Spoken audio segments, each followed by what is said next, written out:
Hey guys, so this is Chris M340, and today I'm going to be doing an 8-month ownership review after roughly 10,000 miles with my 2020 M340i xDrive. I purchased this car in May of 2023. I bought it from a local dealer as a certified pre-owned car with 23,000 miles. I am currently sitting at 34,000 miles. The car's been tuned since about maybe 26,000. And overall, the car's been very reliable. I've not had one hiccup with the car.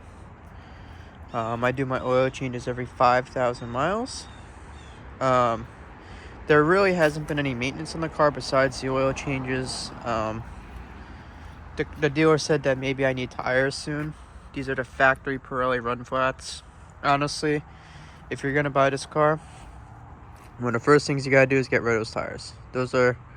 I've had multiple cars with multiple tires. Those are the worst tires I've ever had.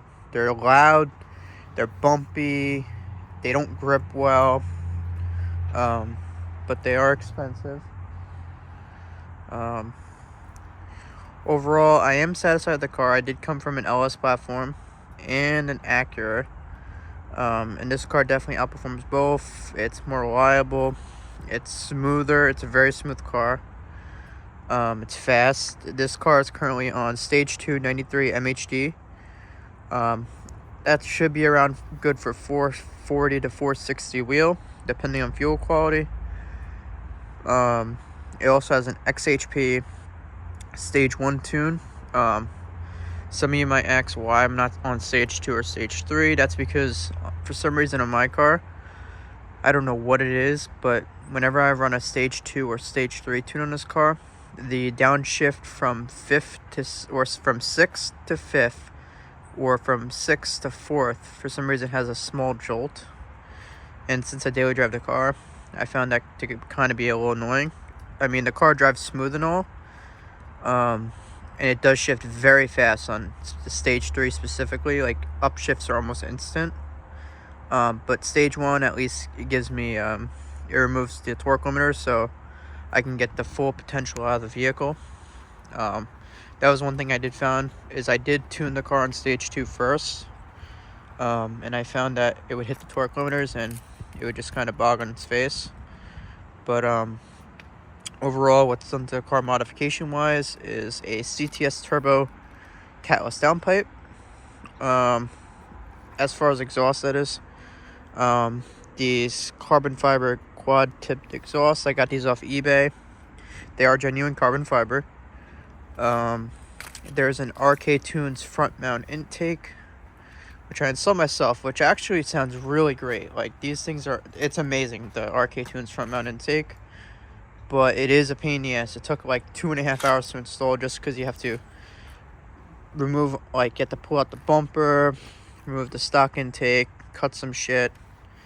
But it does sound really good, and it maybe gains like an extra 5 horsepower, mainly for noise and looks. But yeah, so I've had no real hiccups. 10,000 miles, so that's about 2 oil changes in.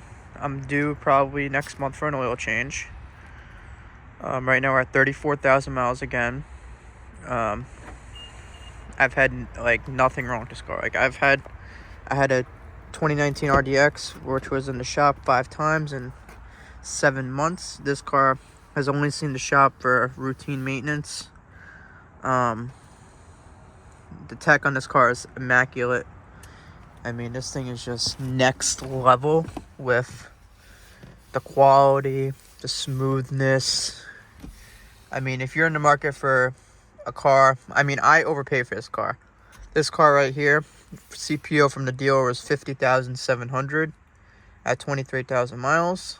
But it was one of 4 on the island with lower mileage and in good condition. I went to see 2 other ones. I didn't like them. They had scratches all up and down. They were modified, so I just didn't bother. This car was completely stock when I bought it. Other than that, like, this thing is loaded. It has the full self-driving feature. It does not have the adaptive suspension on it. I've heard mixed things about that. I've heard like, oh, you shouldn't get it. The M Sport suspension is about the same. I mean, personally, if you're gonna want better suspension, just get a nice set of coilovers like the KWV3s. But like, for example, I'll turn the car for you. So smooth. You don't even feel the engine running. Let me see, I'll show you my mileage. There, 34,360. And this car is MHD Stage 2. I do like MHD personally. If I could go back, I would have done boot mode. Just because they have a little more options when it comes down to tuning. Like, you can have remote tuning, you could have more people do custom apps on that. But like, this thing, it's great. I did have one issue though, with the tires. That's the only thing, but that was like just because of I had something with the tire pressure. I had the wheels replaced, and they messed up the tire pressures. But besides that, the cars had not one issue. This thing is absolutely mint. Like, if you're gonna get a car in this price range between, let's say, 40 and 50,000, this is the car to get. This is the only car you should look at. Don't look at Audi. Don't look at like domestics and none of that. This is the car to get. All-wheel drive. Literally, for less than $1,500, you can have 500 wheel horsepower. And to me, coming from an LS platform, which I dumped 20 grand in to only get 450 wheel horsepower and 2 transmissions practically below, this is the way to go. XHP, 8-speed ZF8 transmission is so smooth. It shifts so quickly. Even under low throttle, it's unbelievable. It's amazing. And honestly, like, I would have never thought I would get a BMW, just because I heard a lot of issues with reliability, maintenance, and yes, I will admit, parts are expensive on this car. Cabin air filter is $100. Oil change is about $130. But you pay for what you get, and it's part of the game, part of having a nice performance car. If you don't want to pay, then I probably wouldn't recommend it. You can even look at getting like a 2017 through 2018 340i X-Drive with the M Sport package, which, if I didn't have the money for this, I would probably get something like that. Just because B58, ZF8, basically the same thing. This is just an updated body style. Totally worth the money. If you're in the market for cars that are between the 40 50,000 range, get this. There's no reason not to get something like this.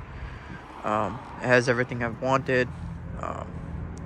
And mainly reliability. That's the reason why I chose this car over like any other things. Is the B58 is king, as everyone knows.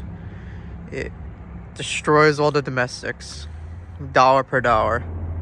And it just has so much tuning potential, so much growth. If you want to throw a pure 800, maybe do a better trans, you could probably make this car like 700-800 horsepower for less than maybe like 10 grand, which is insane. But that's gonna wrap up today's video. This is my roughly 10,000 mile ownership review, 8 months of ownership. I'll probably do an end of year review on the car, see if anything changed, but I doubt it. I am gonna look at tires. I'm thinking Michelin Pilot Sports. I have to run all seasons because it's New York and it gets cold, but those are definitely gonna be something you want to upgrade. Tires. These things suck. Don't recommend. But that's today's review. Thank you for watching.